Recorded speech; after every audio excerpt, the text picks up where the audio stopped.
What's going on, guys? I'm back with another video. Today we're not really going to be doing anything on the car, just kind of an update video. I wanted to let you guys know on some things that parts I've got in and things that I've been doing. It's been a little cold to film and I've just been honestly trying to get stuff done. So I'm going to give you guys a look at some of the new parts we just got.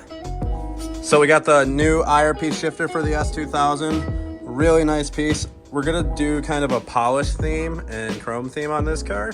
So that's why I opted to get the polished IRP shifter. It's got the reverse lockout button on the top, which is pretty cool. It's a really nice unit.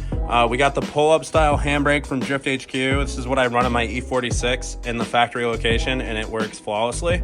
And I want to try to keep a pull-up style handbrake in this car because I just like the way that pull-ups work. Got our Willwood calipers in for the dual caliper kit setup that we're going to be trying to make work. And then we got our adapter plate in for the ZF transmission to bolt right up to the F series motor that we have in the car now. And then now it's time to show you some of the stuff I'm really excited about because it's really changing the look of this car and it's starting to look kind of exactly how I want now and what I envisioned before I started doing this and why I kind of had like the vision of drifting this S2000. And I've never really been big into doing aero parts on an S2000, but now that I'm not doing a drag car or trying to keep it like not crazy cut up or anything, now I'm kind of just starting to throw some cool stuff on here that I've always wanted to get. So get a look at this stuff, guys. I got the Shine Racing J's type fenders. I believe they're 30 mil wider. I've always really liked how these fenders looked cut out. The fitment on them, I bought them secondhand from Phil S2K, the other YouTube guy, and had them shipped to me here. This side fits pretty decent. The other side's not as good, but I haven't really played around with it much. And then also, check out these new Chrome Johnnies. We're rolling on dubs. We got some 18-inch wedge service V1s, and these are super sick. I'm super excited about getting chrome 3-piece wheels. I've never had 3-piece wheels before. And then also take a look at this, guys. It's the Shine spoon bumper. It actually fits really awesome. I got this also secondhand from somebody on one of the marketplace groups for the S2000 community. And I'm just really excited how this car is starting to come together. The only thing that I'm unsure about is that usually the J's type fenders have like a fender molding piece that mold right onto your bumper. You rivet it on to fix this like little bit of difference in width here because the fenders are wider now. But I'm not sure if I'm going to try to track down those pieces. I really don't mind how it looks like that.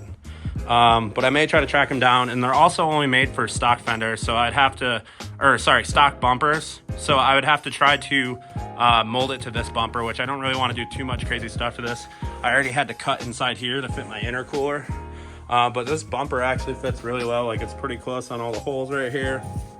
Can be played around with a little bit, but I just kind of have a couple bolts holding things kind of in rough ideal locations. So there's a lot of cool stuff starting to come in for the car, and I'm really excited with now like seeing the transformation of how it looks is just making me more motivated to work on it. The only problem is that it's freezing cold here in Michigan, so sometimes it's really hard to find motivation to come out in my tiny little garage because all I got is this tiny little heater right here, and it does a decent job keeping it like 60 degrees in here or so. I don't really have any insulation or anything like that. But it just goes through propane really fast, so it gets expensive buying propane bottles after, being out here for hours. Like by the time it gets warm, you start working on something, and then, you get a couple or a few hours into it, and you start going through quite a bit of propane. So some of the problems with the stuff that I got, since it's secondhand, it's a little beat up. Nothing too crazy. Like there's a small cracks like in the gel coat of the fiberglass here that I'm gonna probably try to repair. I've never personally done body work before with fiberglass, so this is gonna be a learning curve for me. I'm not sure if I'm gonna film it or not. I guess let me know if you guys want me to for some reason. You guys can watch me fail miserably or maybe pick it up decently. But yeah, one of the big things I gotta fix is this bumper actually got broken shipping. This was not cracked before they shipped it, and good old FedEx made sure to crack my bumper for me. But it's nothing too crazy. Should be able to fiberglass the backside of it and Bondo over the top after, and then hopefully make it look good. Another thing we're gonna have to do, since this didn't come with fog lights or the fog light covers, is I'm gonna have to try to make some fog light mounts, fiberglass and mounts behind here, because I got fog lights coming that'll fit this bumper for sure. And then buy a piece of Lexan also to try to make this cover. Also, I can't decide if I should do just regular LED fog lights or do yellow ones. Let me know what you guys think. I'm also undecided on if I want to keep the car yellow. The car's been yellow for 7 years now, and I'm kind of always wanted a white S2000, so I'm leaning towards maybe wrapping the car white. But I don't know. I seem to be getting a lot of people wanting me to keep it yellow, but I've just kind of had yellow for a long time, so I'm kind of bored with it. I don't know. What do you guys think? Think this thing would look good in yellow or a different color? Let me know what colors you guys think this car would look cool in. I actually did some stuff off camera, a decent amount of work. So with these fenders, I used to actually have my fuse box mounted right inside here, inside the old factory fenders, but the factory fenders came out nice and far, so it cleared the fuse box. So I had to end up moving my electric power steering box and my fuse box. The electric power steering box, I just relocated kind of back up to the same location it kind of used to be in. And that should be out of the way of the hood dump. I'm probably gonna end up getting rid of this hood dump maybe at some point, but for now it's staying. But then now I have all the other wires for the fuse box running into the cabin, and the fuse box is mounted inside. Still need to make a mount for it, but it's in the passenger footwell, way tucked up where you can't see it. Where it shouldn't be able to get kicked, and it's kind of up nice, and it'll be easier to actually check fuses than when I previously had them in the fender right here, because it was kind of a pain in the ass. You have to turn the wheel, and you can't really reach some of the fuses or see what you're trying to grab. So it's kind of a nuisance, but that's kind of a nice thing that I had to do that I didn't really want to do. I was really dreading it, and I had to extend all the wiring that I previously extended. I don't know if you can kind of see, it's tucked all up there now. So I had to extend a bunch of wiring for the fans and the headlights. But yeah, get a load at this. This thing looks so good. With big angle. I'm getting super excited about how this is starting to look. I was really concerned with running 18s in this kit and having clearance on the headlight right here. Looks like I'm probably gonna have to clearance the headlight bracket just a little bit, but that's no big deal. On the other side, I actually ended up having to hit the frame rail in some because the tire was hitting on there. So I took a big old fucking hammer right to the side of the frame rail and just pounded that fucking thing in. So it's got enough clearance now on this side. I also haven't adjusted the caster on that side yet, but this side clears perfectly fine at full lock. And same with opposite way, full lock, tire spins fine, no problem, no binding. I have also checked it with a jack underneath the control arm to simulate having it actually under load while driving, because obviously in the air it doesn't have much load.